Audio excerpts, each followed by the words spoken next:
municipale, une commune située dans le département du Haut-Union. Qu'a-t-il réalisé durant le mandat, durant le temps passé à la tête de cette commune? C'est la trajectoire de votre guest production de ce samedi. Durant 52 minutes chrono à main, nous ferons le tour de la question. Nous aurons également sa trajectoire, le grand reportage réalisé dans sa commune pour tenter de comprendre ce qui est réalisé, témoigner de visu ce qui est fait. Madame, Monsieur, votre émission de guest sur Cam'Dis Télévision, installez-vous.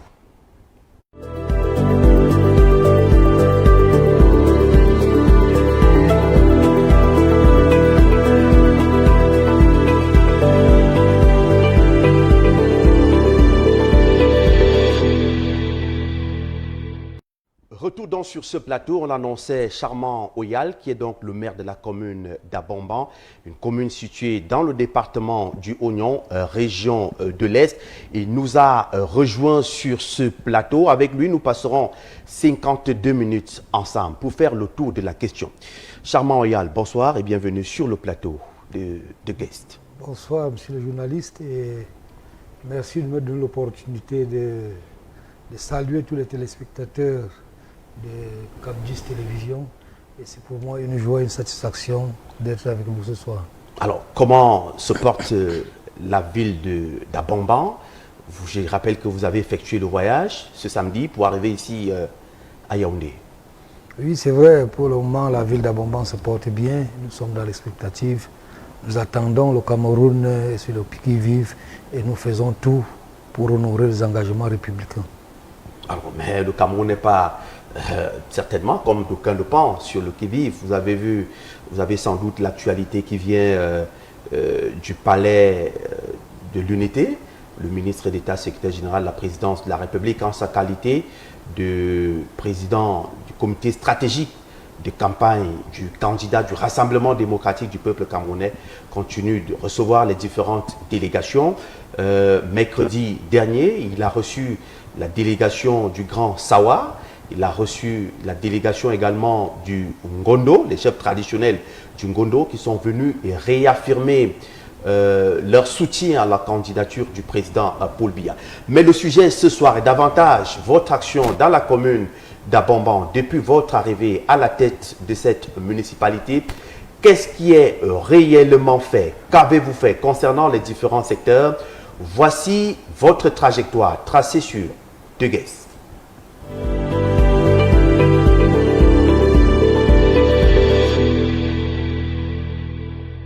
Équipements marchands, foyers communautaires, points d'adduction d'eau potable, salles de classe et autres infrastructures, Abomban se métamorphose chaque jour. Des réalisations du chef de l'État impulsées par le maire de la commune d'Abomban, M. Charmant Oyal.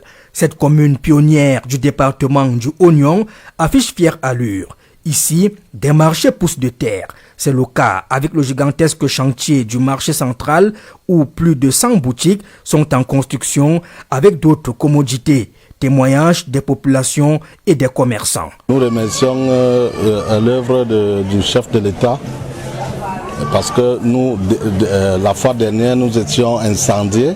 On n'a pas pu se recaser facilement. Vraiment, avec cette initiative, nous sommes fiers. Je suis très ému parce que nous, en tant que responsables, les doléances qui ont été posées au niveau de la hiérarchie, plus précisément l'exécutif communal, ont été réalisées et validées avec beaucoup de joie. Parce qu'ils ont travaillé par rapport à ce que nous avons eu comme préoccupation, doléance, sans passer par un processus de bureau où il y a trop de protocoles. Ils sont rapprochés des populations qui sont là. Les populations posent un problème de route. Aujourd'hui, on a un gravillonnage qui nous permet de rouler sans boue, sans poussière. On a un problème d'énergie. On a eu à créer un transformateur, on nous a octroyé un transformateur qui pouvait nous permettre, avec l'apport du PNDP, pour que le marché doit avoir l'électricité. Aujourd'hui, nous sommes autonomes sur tous les détails parce qu'on a une chambre froide. Ça veut dire que tous les denrées périssables peuvent être sécurisés au niveau de la chambre froide, sans accident, sans incident. Nous sommes vraiment autonomes. Donc à ce niveau, nous sommes très émus parce que nous avions des bâtiments, il y a des chéchoirs, il y a des hangars vides parce que les commerçants, de temps en temps, c'est l'immigration. D'autre part, ils reviennent.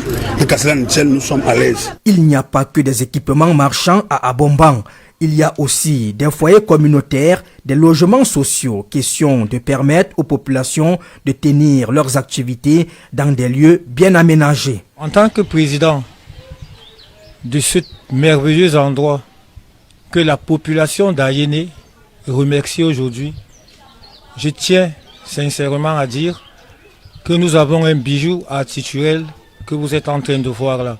Nous remercions bien sûr, encore une fois de plus, Monsieur le maire d'Abombang pour ce bijou qui permet en sorte que les populations d'Ayéné aujourd'hui ont un endroit valable, fiable, sécuritaire, là où ils pourront tenir et les réunions, là où ils pourront tenir et les communautés des associations, là où ils pourront tenir tout genre d'investissement de loisirs. Le maire et son équipe travaillent en synergie et ne ménagent aucun effort pour offrir aux populations des cadres adéquats pour leur épanouissement, avec notamment la construction des salles de classe, des ponts, des points d'adduction d'eau potable et des centres de santé. Le chef de l'État a pensé à nous en nous offrant ce beau bâtiment.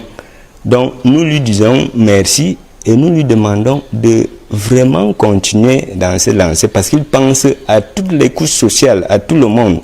C'est pourquoi nous lui disons merci aujourd'hui.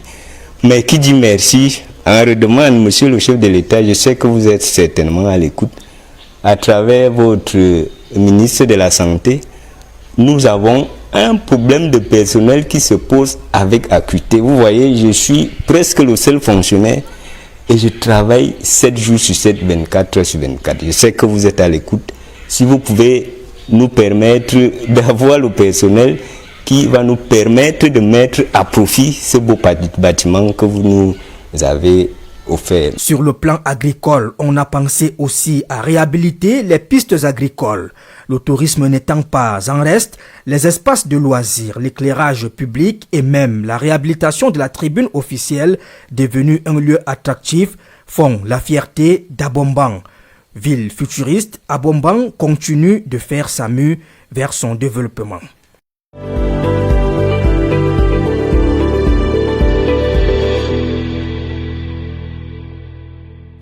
Retournons sur ce plateau. Monsieur le maire, vous avez sans doute observé, vous avez regardé ce magnifique reportage. On va dire merci à nos correspondants permanents dans la région de l'Est du Cameroun, David Mekula et Thierry Maniaka.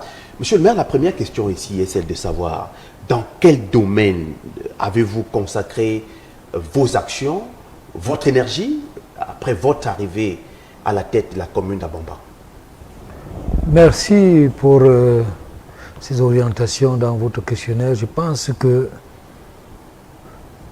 nous nous attardons plus sur le volet social. Tout ce qui touche à la sécurité sociale nous interpelle.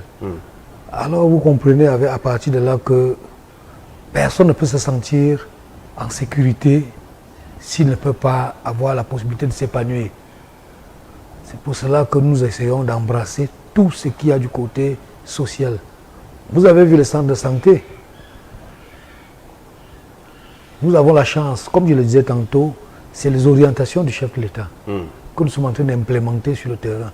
À partir du moment où chaque commune a une dotation de 100 millions, vous connaissez les actes stratégiques sur lesquels vous pouvez vous appuyer pour booster et pour la sécurité de vos populations.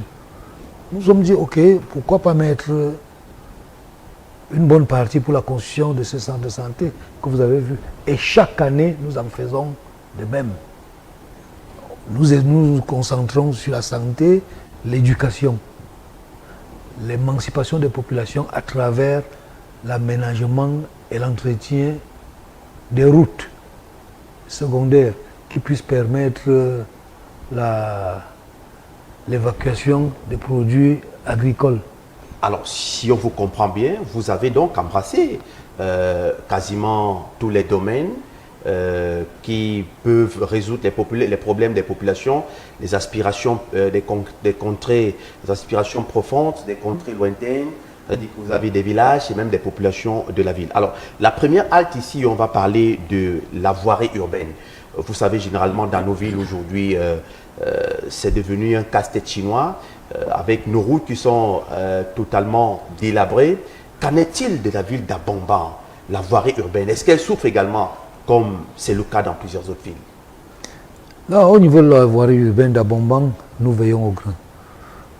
Vous avez vu, nous avons recruté, nous avons enrôlé 350 jeunes dans le cadre du stage de vacances. C'est exclusivement pour le travail, pour l'entretien de cette voirie. Pour le balayage? Curer le caniveau, balayer les espaces, juste pour que les gens se sentent épanouis. Nous mettons beaucoup d'accent là-dessus. Et à cela s'accompagne avec le désenclavement des routes secondaires. Si bien que pour ceux qui connaissent Abomban aujourd'hui, ce n'est pas la Bomban d'il y a de cela pas très longtemps. Et nous nous efforçons, nous réfléchissons. Et vous comprenez, c'est ça l'avantage quand on parle d'élu local. Il faut être résident. Vous vivez les réalités de ces populations au jour le jour. Rien ne se passe à Bomban sans que je ne sois informé dans les 15-20 minutes qui Je rappelle que vous êtes résident à Bomban. Vous n'êtes pas ce maire, on dit généralement les maires des communes de l'arrière-pays, mais qui vivent à Yaoundé ou à Douala. Non. Nous vivons les réalités de nos populations. Je connais pratiquement 95% des noms des habitants d'Abomban, même dans les villages. Puisque nous sommes là. On a grandi là, on vit le quotidien. Quand je vous vois venir, je connais à peu près quel est déjà votre problème. Parce que je sais, j'imagine ce que vous vivez. Et nous nous efforçons d'être proches des populations pour que les dispositions que nous prenons, les initiatives que nous prenons soient adaptées à leurs attentes. Donc la voirie urbaine n'a pas de problème dans la région, dans la ville, la commune d'Abomban? Absolument pas, absolument pas. Puisque dans les tout prochains jours, je dois reprendre l'entretien de toutes les rues secondaires de la ville, à l'intérieur de la ville et de la périphérie. Ça, c'est une orientation stratégique indispensable pour les populations, pour l'émancipation de nos populations. Ces populations qui partent des périphéries pour le centre-ville doivent voyager, doivent se déplacer dans de bonnes conditions. Et celles qui tournent à l'intérieur de la ville doivent se sentir totalement libérées. D'accord. Monsieur le maire, en dehors de la voirie urbaine, il y a également, vous savez, dans la nomenclature des routes, il y a des routes communales qui relèvent de votre compétence. Il y a des routes communales qui sont de véritables, qui conduisent vers des bassins de production. Aujourd'hui, des marchandises qui devraient arriver en ville, des produits qui devaient être écoulés dans des métropoles aujourd'hui. Est-ce que vous avez mené des actions également dans des campagnes, des villages, pour permettre à ces citoyens qui vivent également de ce côté d'être à l'aise quand ils veulent transporter leurs marchandises vers la ville? Vous avez vu tout à l'heure lors de votre reportage, quand vous voyez cette route, vous avez comme l'impression qu'elle est bitumée. C'est une route qui va, en plus c'est un désenclavement des bassins de production. Et dans les 2 semaines qui suivent, nous allons engager la même chose sur la route qui va de Ngolvolan à Oboul. Vous avez vu les digues, ça c'est une digue de 2 km. C'est des sacrifices. Parce que nous sommes conscients que l'épanouissement, le développement, le décollage de nos populations passe par là. C'est indispensable pour notre épanouissement. Vous parlez du tronçon Ngolvolan dans les 2 semaines qui suivent? Dans les 2 semaines, je parle de Ngolvolan Oboul. Ngolvolan Oboul. Les travaux vont démarrer de la même façon que vous avez vu Oboul Kwam. Vous avez comme l'impression que vous allez à Douala à une différence que c'est une route en terre. C'est la même chose que nous sommes regardants là-dessus. Nous sommes regardants. puisque nous vivons ces réalités au quotidien. On n'a pas besoin de nous envoyer les nouvelles pour qu'on prenne rendez-vous dans 2 mois quand le maire sera là. À peine on appelle, dans les 15 minutes qui suivent, vous êtes sur place.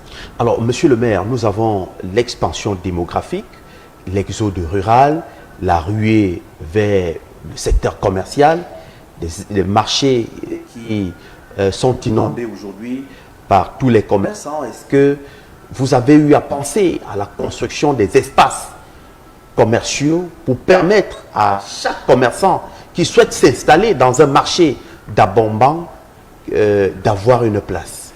Vous voyez, c'est comme nous l'avons dit tout à l'heure, nous ne négligeons aucun aspect. Comme je l'ai dit tantôt, l'épanouissement de nos populations passe par tout ça. Chacun a son domaine d'activité. Il ne faut pas négliger quelqu'un dans ce qu'il fait. Si certains ont choisi pour activité le commerce, il faut les accompagner. C'est pour cela que partie de zéro marché. Vous êtes parti de zéro marché? De zéro marché, puisque quand nous prenons les responsables, les reines de la commune d'Abombang, oui, en 2020, le même jour, le jour qu'on nous installe, ce même jour, le marché est consumé. Il n'y avait plus rien. Ah, d'accord. Alors il fallait réfléchir. Nous allons commencer par où? Et au jour d'aujourd'hui, nous sommes déjà à 2 marchés autonomes et nous sommes en train d'envisager le 3e dans un proche avenir. Parce qu'Abombang s'épanouit, Abombang s'agrandit avec la stabilité de l'énergie. Ça fait confiance aux investisseurs. C'est vrai qu'il y a un citoyen qui intervenait tantôt, qui disait qu'au niveau du marché, certains entrent, ils partent, ils reviennent. Bon, je n'ai pas bien compris. Ça veut dire quoi? Ils fuient. Les coûts, quels sont les coûts qu'on pratique au niveau de l'acquisition des espaces? Non, c'est plus au niveau du marché B. C'est un marché VIP? Absolument. Quand ils partent pour aller s'approvisionner, pour ceux qui vendent le plantain, pour ceux qui vendent les tomates, ils partent s'approvisionner avant de revenir. C'est comme ça. Il peut arriver, si le fournisseur ne vient pas, vous allez vers lui, parce que la concurrence. Ouais. Au jour d'aujourd'hui, les commerçants partent même acheter la marchandise au champ. Et si ça doit prendre 2 jours. Donc c'est un peu ça. Les gens sont véritablement épanouis. Et quand vous avez vu, ce jour de reportage, c'était le jeudi propre. Un jeudi propre, ah, Voilà. d'accord. Tout est fermé. Ouais, on ouvre à partir de 10 heures. On ouvre à partir de 10 heures. Mais le camp c'est ouvert, mais c'est vraiment saturé. Il y a du monde. Oui, il y a du monde, il y a du monde. Puisque au niveau du marché central, en attendant la mise en service du 2e immeuble R+2, Qui fera partie des infrastructures du marché central. c'est le marché central. Ah, d'accord. Parce que le marché central, c'est le bloc A, le bloc B. C'est le bloc A qui est opérationnel, Oui. avec 64 boutiques, mais qui abrite 364 commerçants. Maintenant, le bloc et les commerçants qui n'ont pas d'espace, qui se débrouillent à même le sol, Oui. sont prioritaires pour les 168 boutiques du 2e bâtiment, sans compter les emprises. Au niveau du marché central, il n'y a pas de problème. Parce que c'est sérieusement compartimenté. Les fripiers ont un espace. Secteur par secteur. Secteur par secteur. D'accord. Il y a notre volet qui intéresse également, puisqu'on reste dans le social. Vous êtes censé gérer des CMA, des centres médicaux d'arrondissement, de par la loi du 24 décembre 2019 portant code général, la décentralisation, code général des collectivités territoriales décentralisées. Il y a un médecin, un infirmier, c'est pas, c'est un médecin, un infirmier qui intervenait, qui disait qu'il est pratiquement le seul fonctionnaire qui travaille là-bas. Il y a un centre de santé envoyé par le chef de l'État, mais le personnel, quelles sont les actions que vous menez pour avoir un personnel là-bas? Est-ce que les patients, ça se passe comment, monsieur le maire? Vous savez, quand il vous a montré, il ne nous a pas montré le bâtiment original. Ça, c'est le bâtiment que nous venons de construire dans le cadre des 100 millions que le ministre nous donne. Et comme j'ai dit, c'est une occasion pour nous de remercier le chef de l'État, puisque à travers la décentralisation,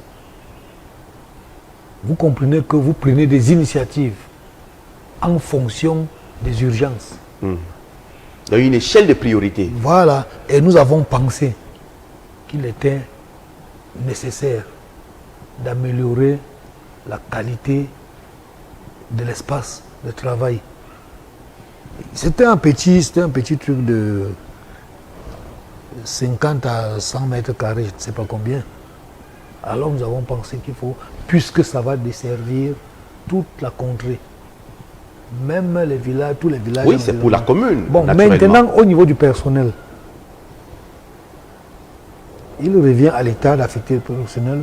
Nous faisons les états de besoin que nous transmettons. Et je pense que la procédure est en cours, puisque même le chef de district de santé est conscient qu'il faut renforcer avec la qualité des infrastructures, il est nécessaire d'envoyer 2 ou 3 infirmiers supplémentaires. Est-ce que vous n'avez pas des questions qui vous sont adressées, sachant que c'est vous qui devez gérer les communes, les CMA aujourd'hui? Est-ce que les populations ne viennent pas vers vous pour dire, bon, monsieur le maire, est-ce qu'il n'y a pas moyen de recruter en attendant que l'État envoie le personnel là-bas? Non, ce n'est pas permis. C'est pas permis, c'est pas autorisé. C'est pas autorisé de recruter. Nous venons en appui. On peut, s'il faut un veilleur de nuit, on ne peut apporter que notre appui au niveau du recrutement de personnel d'appui. Oui. Ouais, le reste là, le personnel est géré par le district de santé. Et je pense qu'ils sont déjà au courant de la situation. Et nous sommes convaincus que dans les tout prochains jours, ce problème va se régler. D'accord. Monsieur le maire, l'eau c'est la vie. A-t-on coutume de dire, et c'est partout.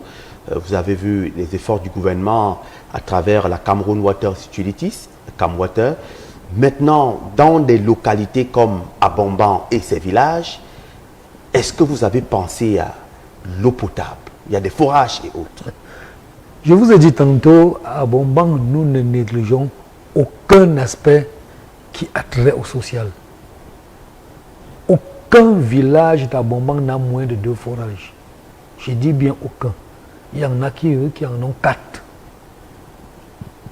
Abomban a combien de villages? Abomban a 29 villages, plus 11 quartiers. 29 villages, 11 quartiers. Cela voudrait dire que si chaque village a à peu près 2 forages, nous sommes à 58 forages. Faites le calcul. Il n'y a aucun village d'Abomban qui a moins de 2 forages. Et il y en a qui en ont jusqu'à 4. Sans compter que dans les tout prochains jours, les plus grands villages, oui, à savoir Madouma, Abondum, Ankoum, nous allons leur doter de mini-adductions d'eau qui pourront avoir chaque mini-adduction d'eau devra être accompagnée de 6 bornes de fontaine. J'ai dit, dans les prochains jours, dans les prochaines semaines, ces travaux vont démarrer. On ne parle des localités de Madouma. Oui. Il faudrait que ces populations écoutent, hein, oui, sachant qu'il y a des projets qui arrivent. Je parle de Madouma, oui, Abondum, Ankoum. Nous leur avons prévu des mini-adductions d'eau. Les travaux vont démarrer dans les là aussi. Le marché, les marchés sont contractualisés. Dans les tout prochaines semaines, les travaux vont démarrer pour que, avant un mois, bon, peut-être un peu plus d'1 mois, parce qu'il faudra aménager les ouvrages, ces populations n'auront plus ce genre de problème. Ils n'en ont même pas, ces personnes n'en ont même pas, mais il faut améliorer la qualité de service. Oui. Alors, monsieur le maire, dans certaines villes aujourd'hui, on parlait dans le vol pour ce qui est de l'insécurité dans nos villes, du phénomène des microbes. Est-ce que vous avez est-ce que l'insécurité dicte également sa loi dans la commune d'Abomban? L'émancipation, le développement va avec tout ça. Et je pense que c'est un volet qui est en train d'être maîtrisé par les forces de maintien de l'ordre. Il y a eu quelques velléités dans ce sens, mais c'était plus des petits voyous de quartier qui ont tout fait d'être maîtrisés. Et je pense que ce problème, il n'y a pas d'inquiétude dans notre commune. Alors, maintenant, le maire est certainement attendu sur le terrain de l'amélioration d'un certain nombre de l'amélioration des conditions pour ce qui est la sécurité des populations. Nous allons parler là des projets tels que l'éclairage public et bien d'autres. Est-ce que vous avez mis un accent également? Quand nous savons que la ville d'Abomban fait partie, je pense même qu'on a envie de dire la première ville de la région de l'Est, ou alors sinon la deuxième après la ville de Bertoua. Est-ce que vous parvenez à éclairer tous les quartiers d'Abomban? C'est un processus sur lequel nous sommes en train de travailler. C'est enclenché. Déjà au niveau des néos, nous avons sur fonds propres déjà fait l'extension du réseau NEO avec transformateur qui alimentait le quartier Marché B. C'est fonctionnel. L'an passé, toujours dans le cadre de 900 millions, nous avons fait l'extension pour tout le quartier Fatima. Le problème est réglé. Actuellement, nous sommes en train de faire l'extension pour le quartier Dio avec un néo. C'est réglé avec quelques compteurs textes que nous avons implémentés dans le quartier. Enfin, nous sommes au jour d'aujourd'hui à près de 300 lampadaires pour essayer de juguler les points d'ombre. C'est pour dire, comme je l'ai dit tantôt, nous ne négligeons aucun aspect. Nous ne négligeons aucun aspect. Tous ces aspects sont prioritaires pour nous. Il est question, le défi pour nous, c'est l'émancipation de nos populations, le bien-être de nos populations. Que ces populations sentent que quelque chose est en train de changer, quelque chose est en train de s'améliorer. Et c'est ce que nous vivons aujourd'hui. Quand vous voyez Abomban, pour ceux qui conduisaient Abomban il y a cela un certain temps, ça ne ressemble, ce n'est plus la même chose. Oui. Oui. Alors, c'est la volonté. Vous parlez de 300 lampadaires. Ça, il s'agit des projets qui profitent aux populations installées en zone urbaine aujourd'hui. Qu'en est-il des villages? Est-ce que vous avez des rapports avec l'AER, par exemple, qui est l'agence d'électrification rurale? Est-ce que vous avez des partenaires qui peuvent vous proposer l'énergie solaire? Ça se passe comment pour les villages? Ne voudrais pas beaucoup m'attarder là-dessus. Comme je vous l'ai dit tantôt, nous avons un chef d'État qui est visionnaire. Avec le transformateur de Mampang. Oui, au niveau du poste de transformation. Voilà, qui a une capacité qui est capable d'alimenter toute la région de l'Est. Et nous avons la chance qu'on a commencé avec le oignon, particulièrement avec Abomban. Au jour d'aujourd'hui, on est en train de faire les extensions jusqu'à Massamana, jusqu'à Bertoua, jusqu'à Ngelmanduka, Atok et Lomi. Ça coule de source. Vous comprenez qu'aucun aspect n'est négligé. Voilà pourquoi il dit une fois de plus, nous sommes le bras séculier du chef de l'État. C'est lui qui donne les orientations, il donne le ton et nous suivons. Parfois, il lui arrive même d'aller plus vite que nous. Et c'est ce qui est en train d'être fait. Vous me posez un problème qui est circonscrit à Abomban. Moi, je vous rappelle que c'est déjà plus loin qu'Abomban. Ça signifie que tous les villages, d'Abomban jusqu'à Lomier, d'Abomban jusqu'à Massamana, d'Abomban jusqu'à Doumé, d'Abomban jusqu'à Tok, n'auront plus de problème d'énergie. Je rappelle que le chef d'État vous a donné également le barrage de Lompanga. Il a tellement donné des choses que je ne peux pas vous rassurer, je ne peux pas vous dire exactement d'où sort cette énergie. Il y a Lompanga, il y a Mekim, il y a Menvele, il y a les autres. Nous savons seulement que nous avons l'énergie et c'est ce que nous on attendait. Quel que soit le cas, ça sort du Cameroun. D'accord. Pour alimenter les Camerounais. D'accord, monsieur le maire. On va poursuivre dans cet entretien. Est-ce que vous avez un bras à l'extérieur? On parle généralement de la coopération décentralisée. Est-ce que vous êtes parti du up-down au bottom-up, c'est-à-dire que vous partez chercher vos partenaires à l'étranger pour leur présenter des opportunités d'investissement dans votre commune? Quelle est votre démarche dans la coopération décentralisée? Dans la coopération décentralisée, c'est du donnant-donnant. Cherche d'abord à aménager de chez toi. Une fois que tu auras déjà un certain nombre d'éléments, tu peux maintenant t'épanouir en regardant vers l'extérieur, proposer ce que tu as.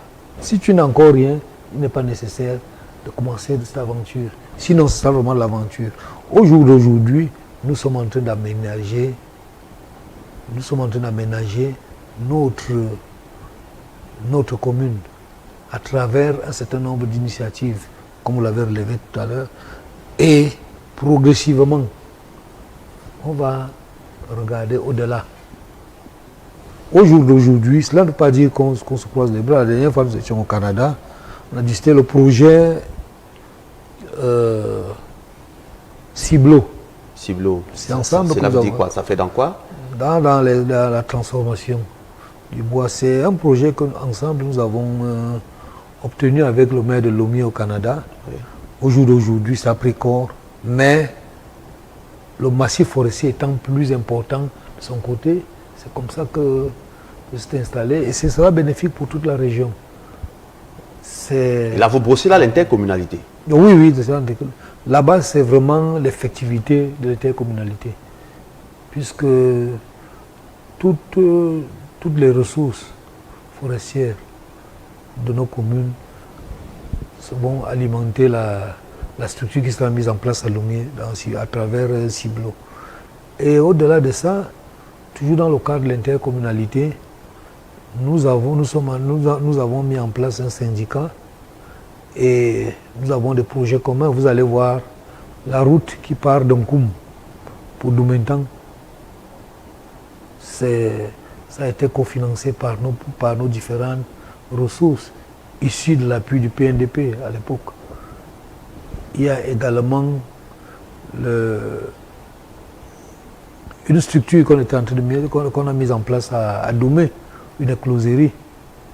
C'est pour toutes les communes du Oignon. C'est un peu dans ce sens que nous essayons d'aller, mais on va progressivement. Alors, monsieur le maire, il y a donc dans cette coopération-là, il y a le président national, le président du Bureau national des communes et villes unies du Cameroun, le maire Augustin Tamba, le maire de la commune de Yaoundé 7, a initié, a mis sur pied il y a plusieurs années aujourd'hui un projet dénommé les GICOM, les Journées économiques internationales des communes. Que pensez-vous des GICOM, vous qui êtes maire?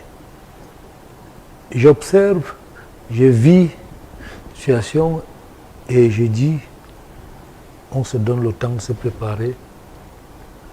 Les communes ont du chemin. On se prépare. J'assiste à toutes les sessions du GICOM.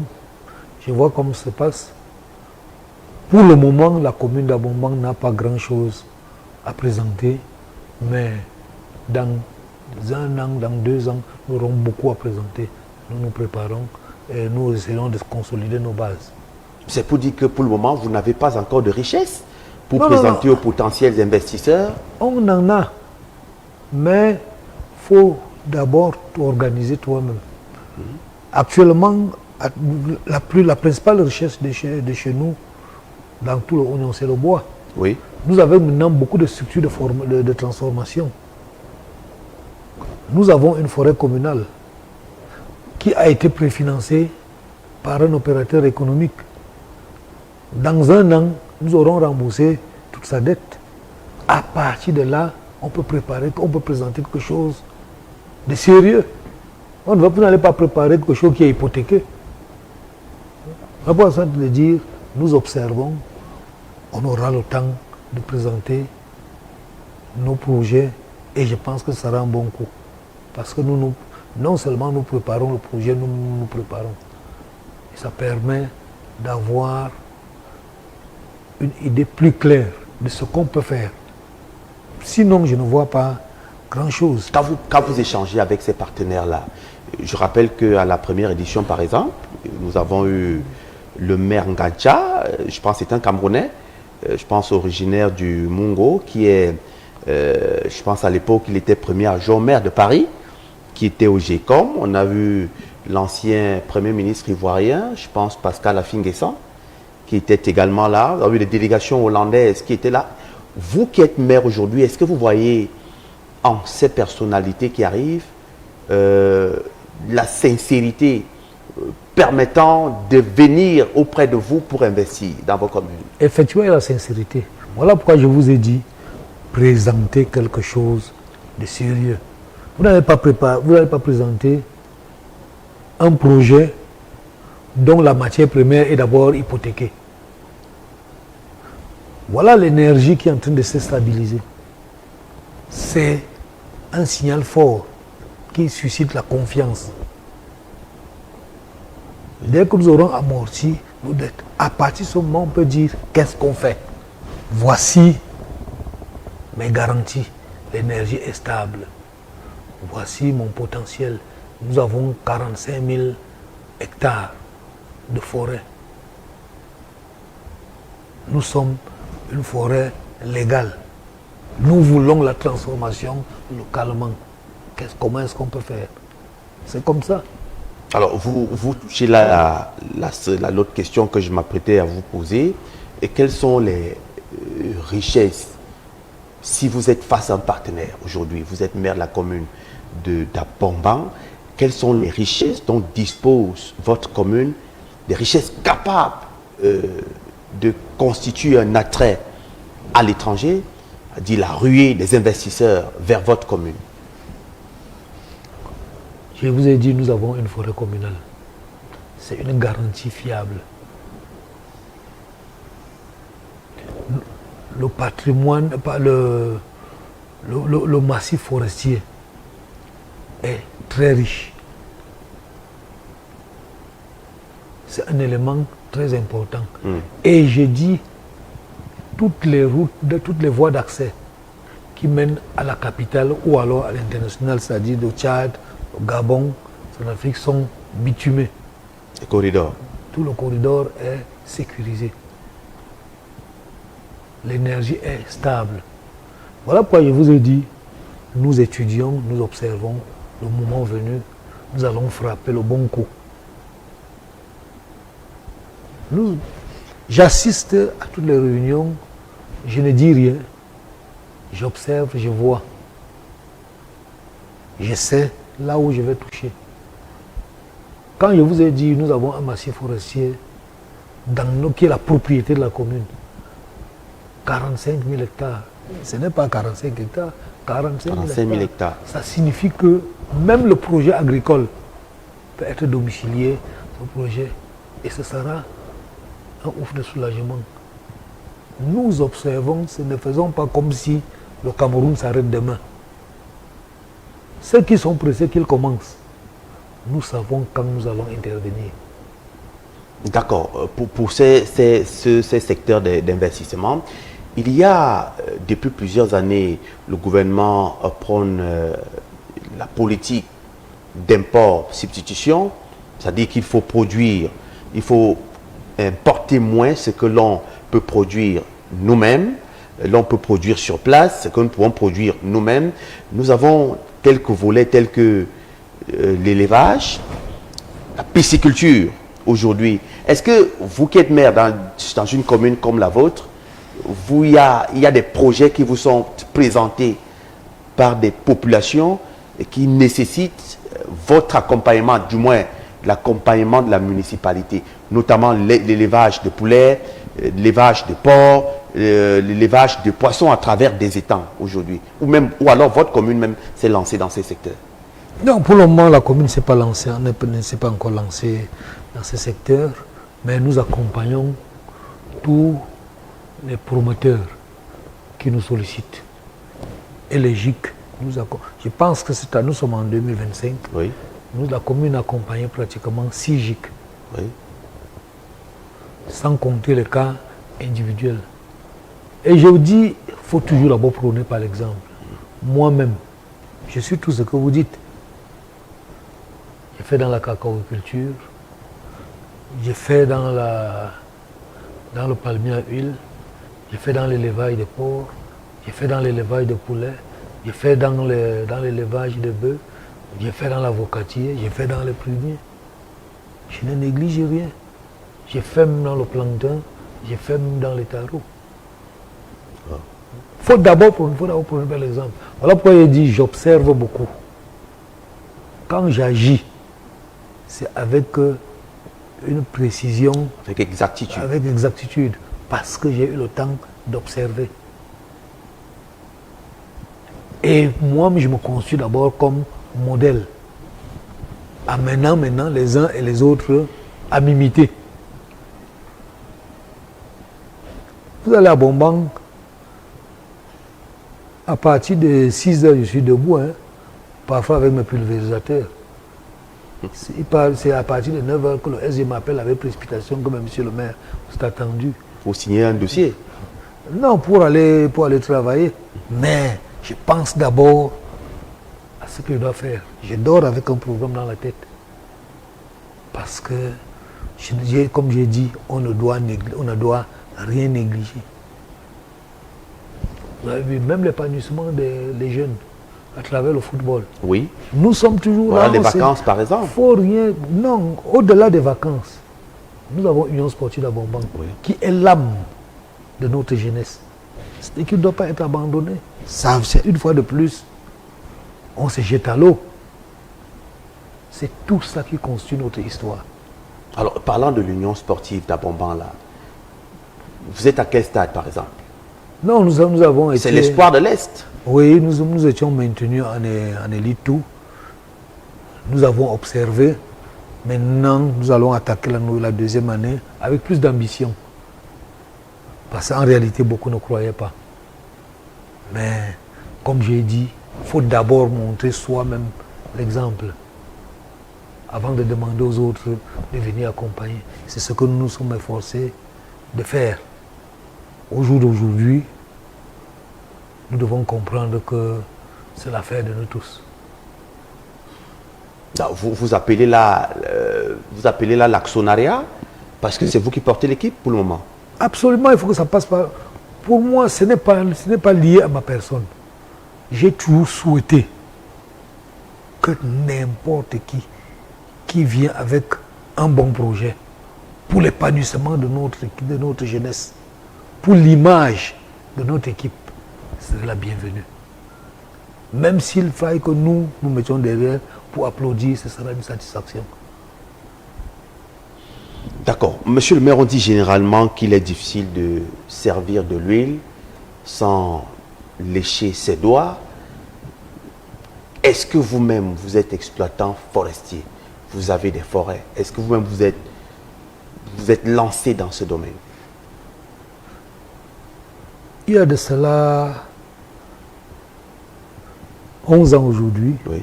C'était mon activité phare. Je travaille dans les forêts communales, dans les forêts communautaires, pardon.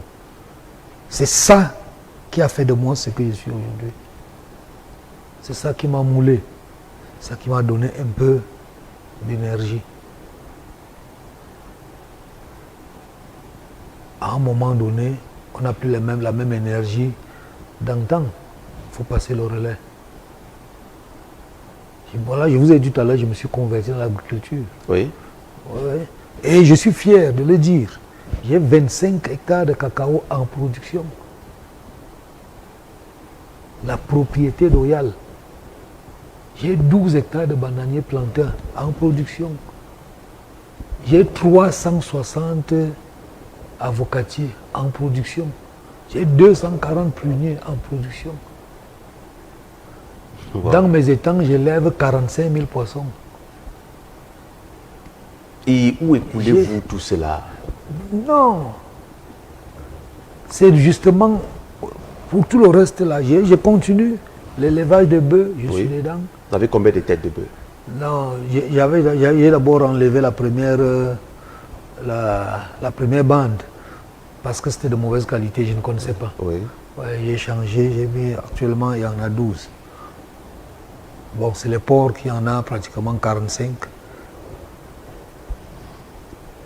Les poulets, c'est 4000. Les poissons, j'ai 45 000. Et j'allais oublier, j'ai 6 hectares de palmiers à huile en production. J'ai changé donc d'activité. Et je suis en train de m'équiper pour lancer le maïs. Cette année, je compte faire 15 hectares de maïs. Parce que c'est avec ça c'est ça qui va accompagner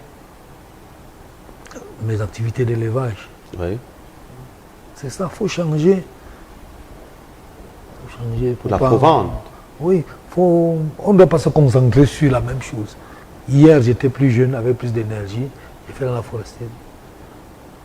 Aujourd'hui, déjà, après la foresterie, je me suis lancé dans la cacaoculture. Aujourd'hui, je suis en production, je fais juste l'entretien. Et ça me permet Et je suis moi-même regardant. Je veille personnellement au suivi de tout ça. Comme j'ai dit, avant de proposer quoi que ce soit à quelqu'un, montre d'abord toi soi-même l'exemple. Personne ne peut pas me parler. Quand il parle d'un jeune, quand il parle à un jeune, il sait de quoi je parle. Parce qu'il sait que je suis conscient de ce que je lui dis.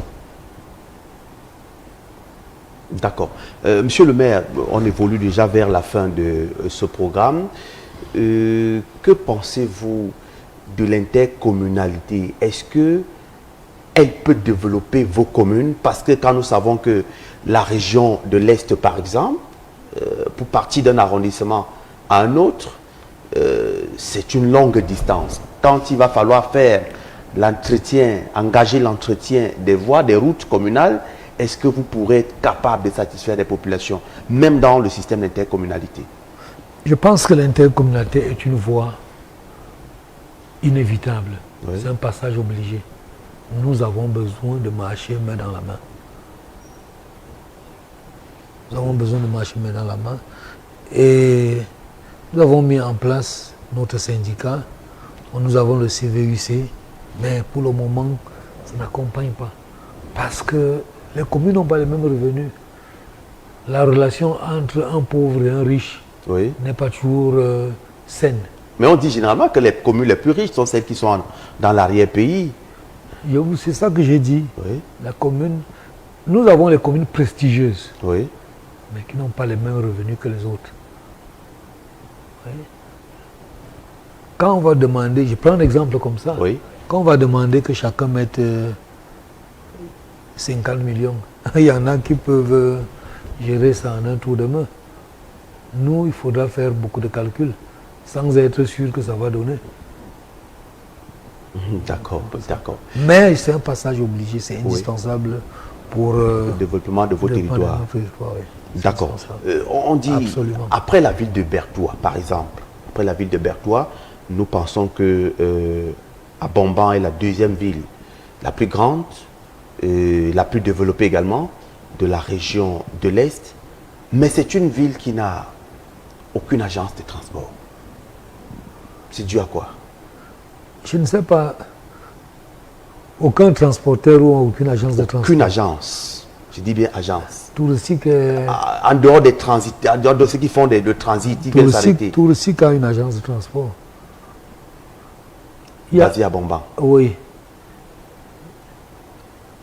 Touristique a une agence de transport. Ce n'est pas interdit. Logistique a une agence de transport. D'accord.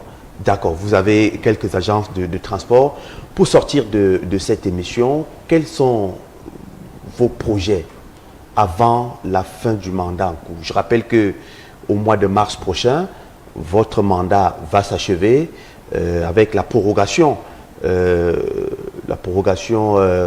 dont vous avez bénéficié du chef de l'État, la prorogation de votre mandat d'1 an. Le mandat s'achève en mars prochain. Est-ce que vous avez d'autres projets En attendant, parce que là nous sommes au mois d'août, vous avez septembre, octobre, novembre, décembre, janvier, février. En mars, on n'en parle plus. Quels sont vos projets derniers? Je vous ai dit, dans les tout prochains jours, dans les prochaines semaines, nous allons lancer les mini-adductions d'eau. Dans les prochaines semaines, nous allons lancer l'entretien des routes rurales et urbaines. Oui. Et nous allons continuer à améliorer l'existant, c'est-à-dire l'entretien des espaces de commerce, l'hygiène et salubrité et tout ce qui suit. On va dire le développement, c'est une affaire de chaque jour. Oui. Ça ne se décrète pas. On voit le processus avancer. Il y en a qui restent dans leur couloir et disent que non, nous on va développer sans même lui-même donner une initiative qui va dans le sens du développement. Ça ne se décrète pas, le développement ne se décrète pas. C'est un processus qui s'enclenche. On voit. Nous, on ne dort pas. On m'appelle, on me dit, ah, c'est ici, là-bas, je me déplace dans les 15 minutes qui suivent parce que je sais que à tout moment, tout peut arriver, en bon comme en mal. Oui. Si je viens 1 mois après, 2 mois après, comme j'entends souvent dire que non, le maire a voyagé, non, le maire, il vient souvent ici le week-end, mais c'est foutu. C'est foutu. Nous, on parle du développement local. Le maire doit être résident pour être proche de ses populations et vivre le quotidien de ces populations. Ce n'est pas le maire qui vient signer les papiers aujourd'hui, vous donne rendez-vous dans 2 semaines. Ça peut encore être prorogé même d'1 mois, selon sa disponibilité. On n'aide pas le chef de l'État. Je rappelle que votre boussole, c'est justement le président de la République, le président Paul Biya, qui est votre boussole, vous le dites chaque fois. C'est un repère. Un repère également, parce qu'on l'a entendu de la bouche également de certains intervenants du reportage de David Mukula Thierry Maniaka, le reportage qui est passé à l'entame de cette émission. Monsieur le maire, nous sommes donc arrivés au thème de cet entretien. Merci d'être passé sur le plateau de guest sur Cam10 Télévision. J'avais comme l'impression qu'on a pris 15 minutes au lieu de 50 minutes. On a pris 1 heure. Ah bon? Ah oui, on a pris 1 heure. Ça va vite. Oui, on a pris 1 heure. Vous savez, quand ça coule, on ne se rend pas compte que le temps passe. On a pris 1 heure. Ouais, merci. Et le mot de la fin, c'est Abomban a besoin de tous ses fils. Comme le chef de l'État prône le rassemblement, je prône la mobilisation de tous nos frères et sœurs. Oui. Je rappelle, vous êtes président de section? Je suis président de section. D'accord, d'accord. La présidentielle est en cours, sans doute. Vous avez des activités que vous menez sur le terrain pour la mobilisation. Absolument. Nous avons un champion que on n'abandonne pas les parents. Oui. On n'abandonne pas les parents. Nous avons besoin de leur bénédiction. Il faut que un jour à l'autre, qu'ils soient fiers de nous.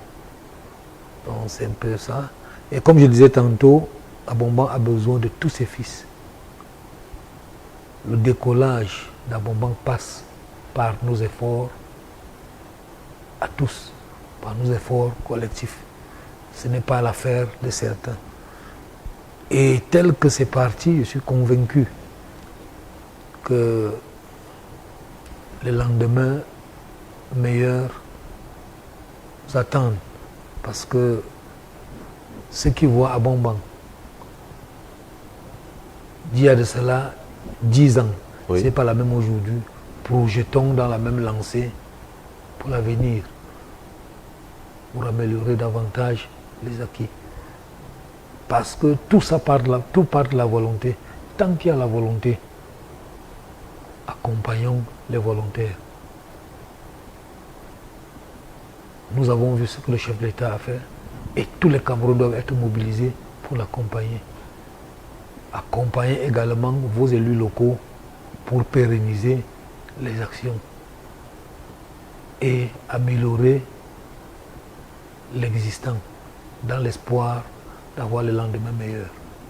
Merci. Merci. Le chef d'État qui reste donc votre boussole, lui qui vous a donné un établissement, l'un des établissements de l'université de Berthois, et vous avez l'ESUT qui est l'école supérieure des sciences de l'urbanisme et du tourisme d'Abomban. Charmant Oyal, maire d'Abomban, merci d'avoir accepté notre invitation. Merci, c'est moi qui vous remercie parce que ce n'est pas toujours donné de parler d'Abomban. Et à partir du moment où vous nous donnez cette opportunité, nous ne pourrons qu'en être fiers. D'accord. Mesdames, Messieurs, fin donc de cette émission des Guest Production de ce samedi. Je rappelle que nous recevions sur ce plateau Charmant Oyal. Il est le maire de la commune d'Abomban, département du Oignon, région de l'Est Cameroun. Samedi prochain, sans doute, sera un autre jour. La rediffusion de cette émission est prévue en semaine, je pense mardi. Vous serez encore des nôtres. Bonsoir.